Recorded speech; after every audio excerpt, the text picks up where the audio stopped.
Your book centers on, with an enormous amount of data and an enormous amount of evidence put forward, that there is more than just an economic case, but focusing for the time being on the economic case for what immigrants deliver. It centers around basically five things: investment, innovation, tax dollars, essentially net contributors on jobs, and then the influx of skills and talent. It's a big question. Can you unpack these five pillars and why the data seems to suggest this so clearly?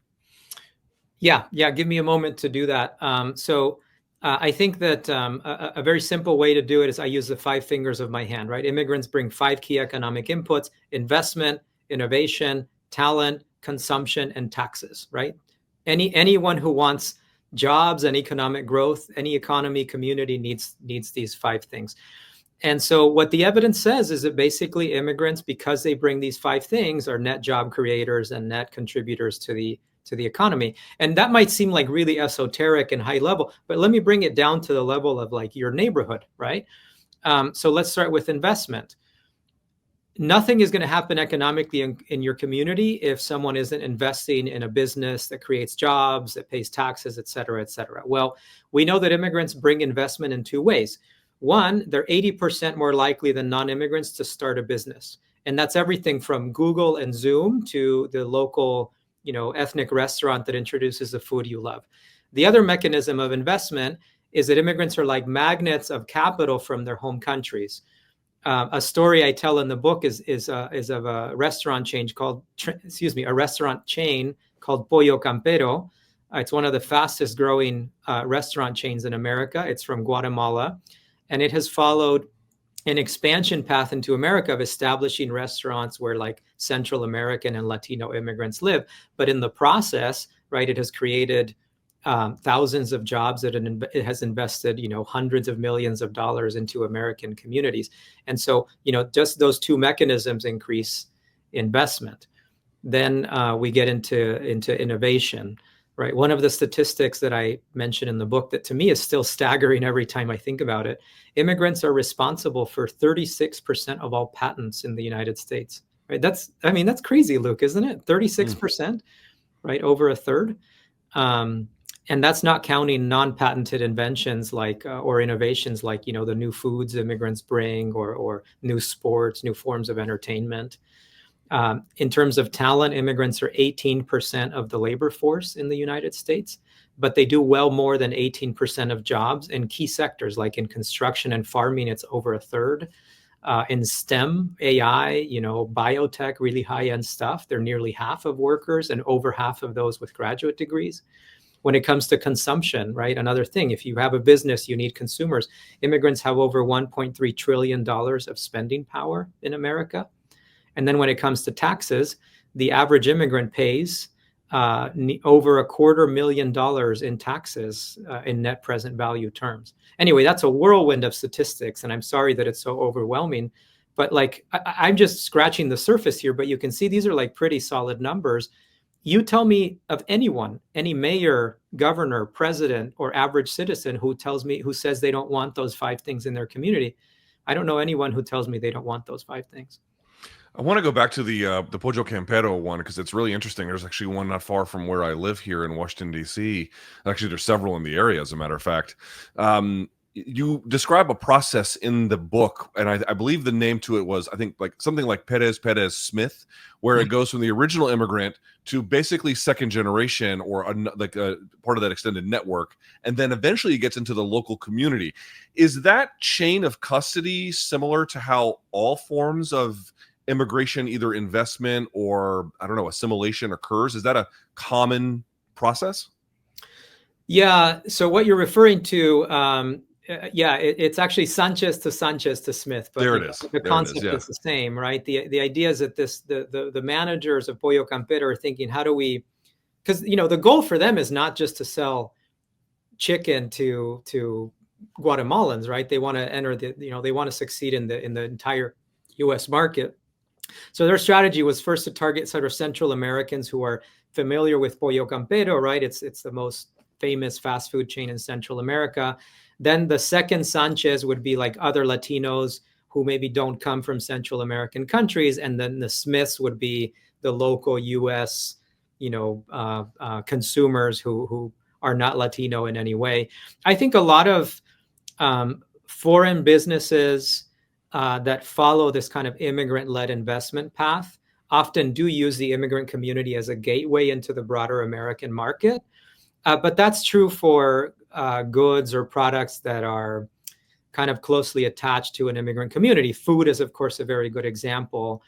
But in other cases, what immigrants do is they are magnets of investment from a company that really has very little to do with ethnic consumption. An example that I often go to is from my home state of Pennsylvania.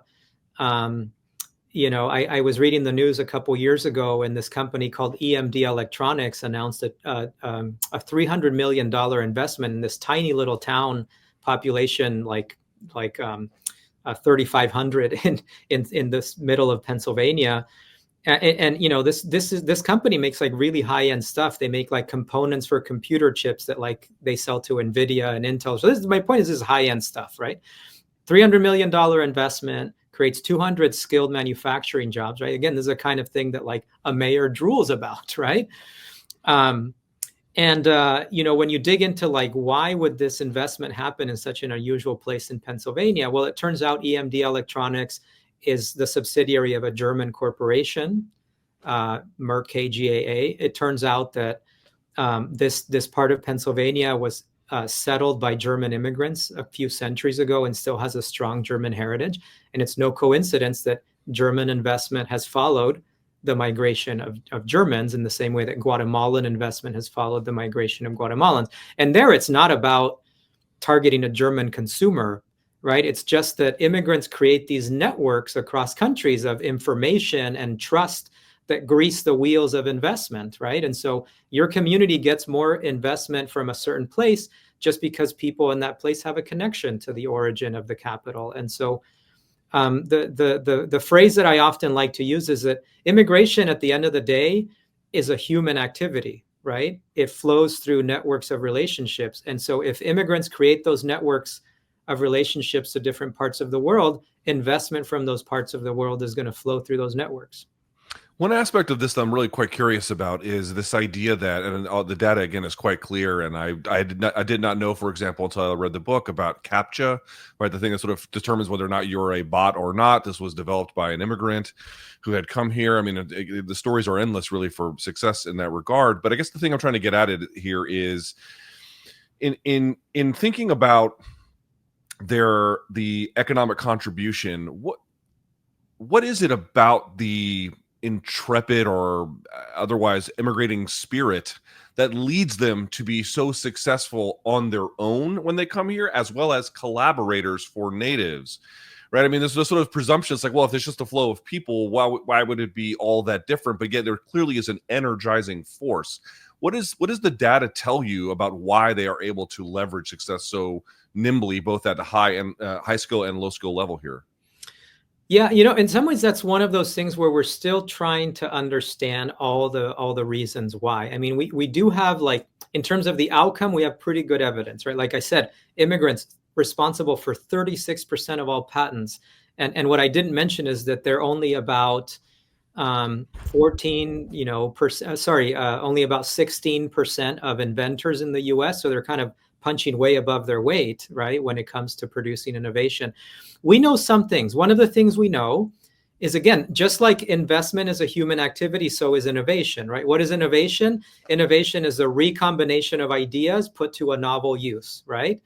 And so if you think about the essence of the process of migrating, it is fundamentally a recombinant process, right? Because I used to live in place A. I was deeply embedded there. Maybe I got my education. Maybe I worked there a few years. I saw problems, solutions, technologies, ideas there. And now I moved to place B.